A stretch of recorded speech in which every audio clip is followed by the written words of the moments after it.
안녕하십니까. 의료영상 수업을 시작하도록 하겠습니다. 지난 시간부터 저희가 지금까지 브레인 펑션 또는 액티베이션이 되었을 때 우리가 어떻게 이미징 할 수 있을 것이냐에 대해서 살펴보았는데요. 이번 시간에는 그런 브레인 액티베이션 되었을 때 최종적으로 우리가 얻는 시그널은 볼드 시그널이라는 형태로 얻게 되는데, 이 볼드 시그널이 결국 MR 기술을 통해서 어떻게 브레인에 활성화되는 정도를 나타내는지에 대해서 살펴보도록 하겠습니다. 지난 시간에 했던 내용을 간략하게 살펴보면 이 큰 그림이 굉장히 이제 중요한데요. 우리가 흔히 브레인이 액티베이션 됐다 또는 활성화되고 있다 라고 하면 크게 보면 뉴럴 액티비티와 메타볼릭 액티비티 그리고 바스큘러 액티비티, 이 세 가지를 이야기합니다. 그래서 실제로 뇌가 활성화됐다 라고 하면 사실 뉴럴 액티비티를 직접적으로 이야기를 하게 될 텐데요. 계속해서 말씀드리는 것처럼 fMRI 또는 MR 테크닉을 써서 이 뉴럴 액티비티를 직접 이미징하는 것은 이제 힘들고요. 그 뉴럴 액티비티에 의해서 연쇄적으로 또는 연관되어서 나타나는 이 메타볼릭 액티비티 그리고 바스큘러 액티비티를 우리가 이미징한다 라고 생각하시면 되고요. 여기서 한 가지 눈여겨볼 것은 뉴럴 액티비티가 발생하면 결국 에너지의 생성 또는 소모가 일어나게 되고, 이때 에너지를 만들어낼 때 필요한 글루코스와 옥시젠이 바스큘러 액티비티, 즉 블러드 플로우를 통해서 실려와서 필요한 곳에서 쓰인다 라는 것이 되겠습니다. 그래서 글루코스의 사용량이 되게 크게 늘어나고요, 옥시젠 사용량이 늘어나는데 이 옥시젠의 사용량이 늘어나는 정도가 블러드 플로우의 증가량보다 상대적으로 작다. 그래서 증가하지만 블러드 플로우가 워낙 크게 증가하기 때문에 옥시젠의 증가량이 상대적으로 작다. 그래서 이거 우리가 지난번에 말씀드린 것처럼 미스매치라고 말씀드렸습니다. 이 미스매치가 결국 이번 시간에 볼드 시그널에 그냥 중요한 역할을 하게 된다라는 것을 잘 기억을 해주시고요. 지난 시간에 또한 마찬가지로 6, 7가지 정도 중요한 실험적 발견에 대해서 말씀을 드렸습니다. 그래서 CBF하고 글루코스의 사용량, 그래서 CMR 글루코스가 굉장히 크게 늘어난다. 근데 반면 두 번째가 중요하죠. 반면 CBF가 늘어나는 것에 비해서 산소의 메타볼리즘 사용량, 즉 이제 CMRO2의 증가량은 상대적으로 작다. 그래서 이게 우리가 지난 시간에 말씀드린 것처럼 미스매치라고 말씀을 드렸습니다.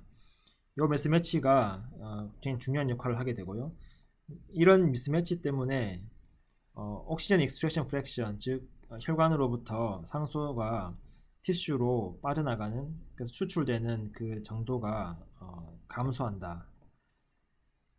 그리고 이 세레브럴 블러드 플로우는 굉장히 크게 증가하지만 블러드 볼륨은 그거에 비해서 상대적으로 작게 증가하게 되고 시간적으로 딜레이 돼서 증가한다. 요거는 이제 이번 시간에 다시 좀 더 살펴보도록 하겠습니다. 그리고 블러드 플로우가 증가하는 것은 단면적이 증가하거나 아니면 속도가 증가해서 생길 수 있는데요. 실제로 브레인에서는 속도가 증가해서 블러드 플로우가 증가하는 것이다 라는 이런 이제 중요한 실험 결과들을 여러분들이 잘 기억을 해 두시고, 특히 이 미스매치 부분은 이번 시간에 좀 더 집중적으로 살펴보도록 하겠습니다. 그래서 저러한 어떤 피지올로지컬한 변화로 인해서 우리가 최종적으로 이 볼드 시그널이라는 것을 어떻게 얻을 수 있을 것이냐에 대해서 이번 시간에 집중적으로 보도록 하겠습니다. 그래서 여러분들은 이번 시간 수업을 통해서 이 볼드 시그널이 뭔지, 그리고 왜 이 볼드 시그널이 브레인 펑션을 반영하는지를 이해하시면 되겠습니다. 이 볼드 시그널이라는 것은 블러드, 이게 옥시제네이트 레벨 디펜던트의 약자입니다. 그래서 BOLD라고 하고요. 나중에 다시 말씀드리겠지만 결국은 이 혈관 내에, 블러드 내에 옥시제네이티드 그러니까 산소 포화도라고 생각하시면 좀 더 이제 쉬운데요. 옥시제네이티드 헤모글로빈의 레벨에 따라서 디펜던트니까요. 레벨에 따라서 어떤 시그널의 변화가 생긴다라는 것이 이제 결국 핵심인데요. 그래서 우리가 그걸 줄여서 볼드 시그널이라고 이야기를 하게 됩니다. 자, 그럼 이 볼드 시그널이 fMRI의 가장 이제 근간인데요. 그 볼드 시그널을 우리가 얻을 수 있는 가장 이제 큰 이유는 아까 말씀드린 것처럼 이 미스매치입니다. 자, 다시 한번 말씀드리지만 뉴럴 액티비티가 일어나면 에너지를 만들어야 되기 때문에 O2가 실려와서 쓰이게 됩니다. 근데 그 O2가 쓰이는 양, CMR02, 그러니까 산소의 소모량에 비해서 그 산소를 싣고 오기 위해서 증가하는 플러드 플로우의 증가량이 워낙 크다. 그래서 어떻게 보면 다 쓰이지 않을 만큼 충분히 너무 많은 양을 블러드 플로우가 실어 오고 있다라는 이제 그런 뜻이 되겠습니다. 근데 이 미스매치가 결국 볼드 시그널을 이제 일으키게 되는데요. 결국은 이 볼드 시그널 아까 말씀드린 것처럼 블러드 내에 디옥시제네이티드 헤모글로빈 또는 옥시제네이티드 헤모글로빈의 농도에 따라서 MRI 시그널이 달라진다라는 것에 기초하고 있습니다. 자, 그럼 혈액 내에 옥시제네이티드 헤모글로빈과 디옥시제네이티드 헤모글로빈의 양이 또는 이제 농도가 왜 MR 테크닉에서 중요하게 되느냐? 이게 이제 1936년도에 그냥 중요한 논문이 하나 발표가 됩니다. 이 논문의 핵심 내용은 옥시제네이티드 헤모글로빈과 디옥시 헤모글로빈이 자기장에 영향을 주는 또는 자기장에서 영향을 받는 정도가 다르다라는 것이 이제 이 논문의 가장 핵심입니다. 즉 옥시제네이티드 헤모글로빈은 다이아마그네틱, 즉 이 자기장에 의해서 영향을 받거나 자기장에 영향을 주지 않습니다. 반면 디옥시 헤모글로빈 같은 경우는 파라마그네틱, 즉 자기장에 영향을 줍니다. 그래서 혈액 내에 또는 이제 블러드 내에 디옥시 헤모글로빈의 용도가 클 때는 자기장에 영향을 많이 주게 되고 디옥시 헤모글로빈의 용도가 작을 때는 자기장에 영향을 적게 준다.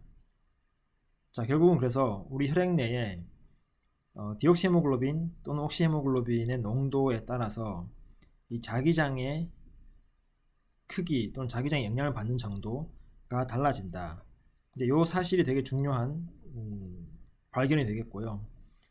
이로부터 약 한 50년 후에 결국 한 1936년도에 이런 사실이 발견되었지만 그 이후에 이런 사실을 통해서 뭔가 이미징을 할 수 있는 기술은 없었고요. 약 한 50년이 지나고 난 다음 이 털본이라는 사람이 MR 테크닉에서 그럼 옥시제네이티드 헤모글로빈의 농도에 의해서 시그널이 바뀔 수 있음을 처음으로 논문을 발표하게 됩니다. 즉 블러드 내의 옥시네이션 레벨, 디옥시 헤모글로빈과 옥시 헤모글로빈의 농도에 따라서 이 MR의 릴렉세이션 파라미터, 우리가 T2나 T2 스타의 릴렉세이션이 영향을 받는다라는 것을 이제 발견한 거죠. 왜냐하면 디옥시 헤모글로빈은 파라마그네틱하고 옥시 헤모글로빈은 다이아마그네틱하기 때문에 디옥시 헤모글로빈의 농도가 많을수록 자기장 영향을 많이 줘서 릴렉세이션 파라미터, 즉 시그널의 크기가 줄어든다 라는 것을 이제 82년도에 처음으로 발표를 하였습니다.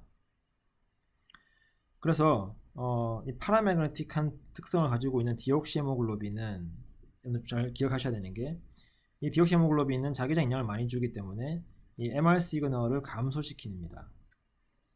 자, 그러면 우리가 이제 한 가지 중요한 사실을 알 수가 있는데 혈관 내에 어떤 위치에서 디옥시 헤모글로빈의 농도가 크다 또는 많다라고 하면 그러면 그 부위에서 MR 시그널이 감소하겠구나 라는 것을 이제 기억을 하시면 되겠습니다. 그래서 결국은 이런 성질을 사용해서 MR 테크닉을 잘 활용하면 이 블러드 내의 옥시제네이션 레벨을 우리가 이미징화 할 수 있겠구나 라고 이제 시작이 됐고요. 그걸 통해서 블러드 내의 옥시제네이션 레벨이 그러면 뇌에 활성화되는 정도와 어떻게 관련이 있을까 만 이제 잘 생각을 해보면 그럼 뇌에 활성화되는 정도를 MR 테크닉으로 이미징할 수 있게 되는 현상이 발생합니다.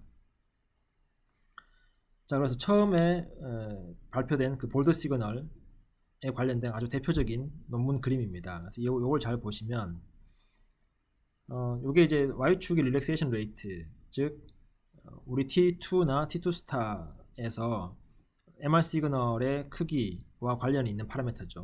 그래서 릴렉세이션, 우리가 스핀이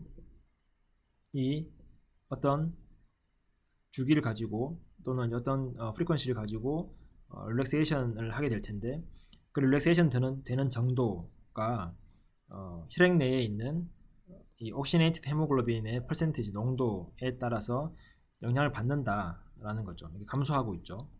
그래서 혈액 내에 옥시네이티드 헤모글로빈이 100%에 가까우면 그러니까 거의 모든 이 양이 다 옥시네이티드 헤모글로빈이 되게 되면 그러면 릴렉세이션 레이트가 감소하게 되고 따라서 MR 시그널이 증가하게 됩니다. 릴렉세이션이 천천히 되니까 MR 시그널은 증가하게 되죠. 그래서 혈액 내에 옥시네이티드 헤모글로빈의 농도가 많을수록 MR 시그널은 증가하게 되고요.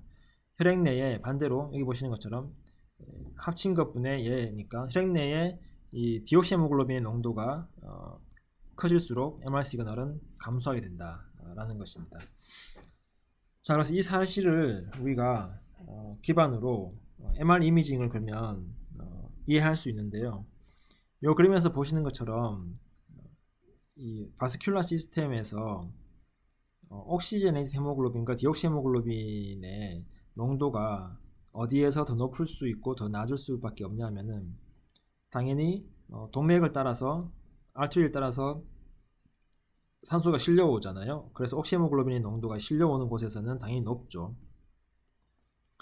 그런 다음에 이제 카필라리 즉 조직으로 얘가 O2가 이제 익스트랙션 돼서 쓰이게 되고요. 그리고 남은 디옥시헤모글로빈은 정맥, 그러니까 베뉴얼을 통해서 다시 베인으로 정맥으로 지나가게 된다. 그래서 디옥시헤모글로빈의 농도는 이 정맥 부분, 그러니까 카필라리를 지나서 실려 나가는 이 정맥 부분에서 높게 되고 옥시헤모글로빈의 농도는 이 알트리 쪽에서 높게 된다. 자, 그래서 이게 평상시 또는 정상적인 레스팅 상태에서의 어떤 그러니까 디옥시헤모글로빈과 옥시헤모글로빈의 농도 상태인 거죠. 그래서 옥시헤모글로빈과 디옥시헤모글로빈이 알트리 쪽과 베인 쪽에서 서로 반대 농도 상황을 보여주고 있습니다. 그러면 당연하겠지만 베인이 지나가는 자리 또는 베인이 있는 곳에서는 MR 시그널이 감소하게 되고 알트리가 있는 곳에서는 MR 시그널이 커지는 이제 그런 현상을 우리가 볼 수 있겠죠. 그게 결국은 이 디옥시헤모글로빈이 파라마그네틱하기 때문에 그렇습니다. 자, 이런 사실이 그러면 브레인 액티베이션과 어떤 관련이 있을까를 이해하는 게 결국은 fMRI를 이해하는 것인데요. 아까 말씀드린 것처럼 이제 80년대 후반에 이 fMRI 이미징이 본격적으로 발명 또는 발견되고 이제 시작됐다고 할 수 있습니다. 그 시초 또는 이제 최초로 그런 사실을 발견한 그룹은 한 두세 그룹 되는데요. 또 거의 동시에 같은 해에 이제 논문들을 발표를 했습니다. 근데 그 중에서 이제 가장 대표적인 인물이 이제 세지와 오가라와라는 이 사람인데 이분이 이제 발표를 한 게 여기 오른쪽에 그림을 보시면 이 생쥐 렛을 통해서 이 MR 시그널의 변화를 본 건데요. 일반적인 룸에어 상태에서 보시면 여기 시그널이 이렇게 감소해서 이렇게 어둡게 보이는 게 보이죠. 얘네들이 다 베인입니다. 그래서 정맥을 따라서 디옥시헤모글로빈이 많은 실려 나가고 있는 그 정맥을 따른 곳에서는 MR 시그널이 감소하니까 우리 눈으로 봤을 때 어둡게 그 혈관 부분이 보이게 되는 그런 이제 이미징으로 봤을 때 알 수가 있습니다. 그래서 베너스 블러드 혈관 쪽 파트에 디옥시헤모글로빈 농도가 많기 때문에 디옥시헤모글로빈이 자기장에 영향을 주고 그 자기장에 의해서 영향을 받은 자기장에 의해서 MR 시그널이 감소한다. 근데 이제 100% 그러니까 룸에어가 아닌 산소 100% 상태에서 호흡을 하게끔 시켰더니 보시는 것처럼 이 어둡게 보이는 그 정맥 부분을 따라서 어둡게 보이는 현상이 이제 거의 사라졌죠. 그 말은 뭐냐면은 디옥시헤모글로빈의 농도가 특별히 이제 정맥 쪽에서도 다 감소했다. 그래서 디옥시헤모글로빈 농도가 감소하고 옥시헤모글로빈 농도가 증가했기 때문에 MR 시그널이 그 부위에서 증가했고 따라서 밝게 보인다라는 것이죠. 그래서 여기 보시면 이제 디옥시헤모글로빈이 리무벌 원래는 시그널의 감소를 야기시키던 디옥시헤모글로빈이 정맥 부분에 되게 많았었는데 얘네들이 감소되게 되고 사라지게 되고 100% 산소 환경에서 이제 호흡을 시키면 그 사라짐으로 인해서 MR 시그널은 다시 증가하게 됐다라는 것이죠.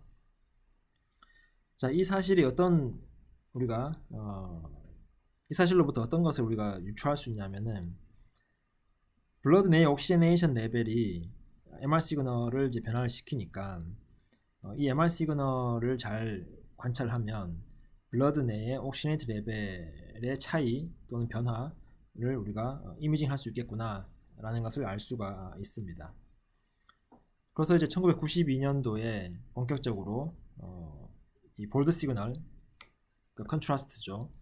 볼드 시그널의 컨트라스트를 사용해서 브레인의 펑션, 즉 활성화되는 정도를 이미징한 것이 이제 시작되게 됩니다. 그래서 거의 1992년도에 세 그룹 정도에서 동시에 이런 논문이 나왔고, 아까 말씀드린 것처럼 세지와 오가와라는 분이 피나스라는 저널에 발표한 그 논문이 대표적인 논문이 되고, 벤데티진이라는 분도 유명하신 분인데 마찬가지로 이제 MRM 저널에 같은 해에 비슷한 결과를 이제 발표를 했습니다. 그래서 fMRI가 이제 이때부터 시작이 됐다라고 이제 생각을 하시면 되겠습니다.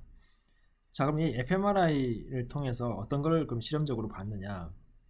이 실험을 이제 거의 대표적인 fMRI의 이제 시초라고 우리가 흔히 이야기를 하는데요.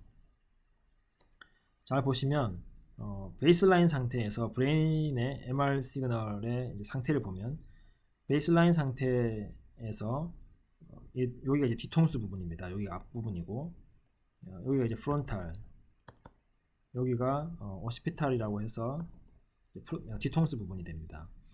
근데 여러분들이 아마 신경해부학을 들어보셨으면 이 뒤통수 부분에 뭐가 있냐면은 비주얼 콜텍스라고 해서 사람의 이제 시각 기능, 시각 영역이 이 뒤통수 부분에 있습니다. 그래서 어떤 장면을 보고 있을 때 이 뒤통수 부분이 활성화되는 것을 우리가 알 수가 있는데요. 베이스라인 상태에서 이 부분이 이제 활성화 어느 정도 되고 있다가 30초 정도 시점에 여기 보면 오프라고 되어 있죠. 우리가 이 실험을 어떻게 하냐면은 이제 피험자가 고글을 쓰고 그 고글이 이제 LED가 빛나는 형태의 고글인데 그 고글을 쓰고 이제 MR 시그널을 측정하고 있다고 생각하시면 되겠습니다. 그래서 30초 되는 시점에 그 고글에 이 빛을 끄는 거죠. 그래서 오프를 시키고 여전히 계속 오프 시키고 있다가 110초 되는 부분에 이제 걔를 온 시킵니다. 그럼 오프 됐을 때는 내가 눈으로 아무것도 보고 있는 상황이 아닌 거죠. 그래서 오프인 시점에는 여기 이제 비주얼 콜텍스 부분이 어둡게 되고 온을 시키면 그 부분이 밝게 되죠. 그리고 다시 오프 시키면 어둡게 되고 온 시키면 다시 밝아집니다.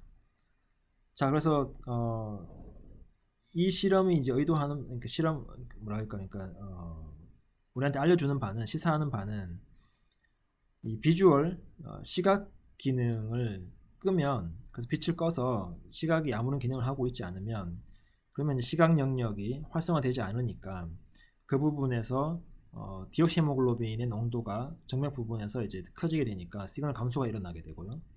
만약에 빛을 켜서 ON 시켜서 시각 기능이 기능을 하고 있다, 즉 뭔가를 보고 있다라는 상황이 되면, 그러면 비주얼 콜텍스 부분이 활성화가 되니까 이 부분에 디옥시헤모글로빈 농도가 감소하게 되고, 따라서 시그널의 증가가 생긴다. 그래서 밝게 보이는 거죠. 또 끄면 어둡게 보이고 키면 밝게 보이고, 이런 이제 현상이 생깁니다. 그래서 이 오른쪽에 요 이제 플라팅을 보시면 제로 시점, 제로 이제 시간 시점에서 60초 동안에는 이제 오프를 시키죠. 그러면 우리가 MR 시그널을 그 아까 말씀드린 비주얼 콜텍스 부분에서 MR 시그널을 우리가 측정을 해보면 오프되는 시간 동안에는 얘가 이 정도 레벨을 유지하다가 시그널의 크기가 ON을 시키게 되면 얘가 급격히 증가해서 이렇게 유지가 됩니다. 그렇죠? 그래서 비주얼 자극, 그러니까 스티뮬레이션을 유지를 시키면, 그러면 그 유지시키는 만큼 계속해서 시그널이 유지가 되고요. 다시 이제 120초 되는 시점에 그 자극을 끄면 그럼 다시 드랍 돼서 올라와서 원상태로 다시 복구되는 이제 그런 형태를 띠죠. 그 다음에 180대 초 정도 시점에 다시 이제 ON을 시키면 다시 얘가 증가해서 유지되는. 그래서 이 볼드 시그널의 굉장히 중요한 특성을 이 플라팅이 잘 보여주고 있습니다. 첫 번째는 이제 블락 형태로, 그래서 내가 60초 정도의 시간 간격 동안 자극을 끄면 그 시간 동안 액티베이션이 꺼지게 되니까 시그널이 감소한 상태에서 유지가 되고요. ON을 시키면 그러면 시그널이 어느 정도 딜레이가 있지만 급격하게 증가해서 볼드 시그널이 유지가 된다. 그리고 다시 오프를 시키면 시그널이 툭 떨어져서 약간 밑으로 내려갔다 다시 올라오는 이런 현상을 보이죠. 그래서 이게 이제 굉장히 중요한 특성 중에 하나입니다. 볼드 시그널의. 그래서 이게 결국은 뇌의 활성화되는 정도에 따라서 볼드 시그널의 크기가 커졌다가 작아졌다 하니까 우리가 뇌의 활성화를 이미징화할 수 있는 그런 이론적인 또는 이제 실험적인 근거가 되겠습니다. 이 볼드 시그널을 활용해서 결국 브레인 펑션을 보게 되는데요. 다음 영상에서 좀 더 자세하게 이 볼드 시그널의 특성에 대해서 살펴보도록 하겠습니다.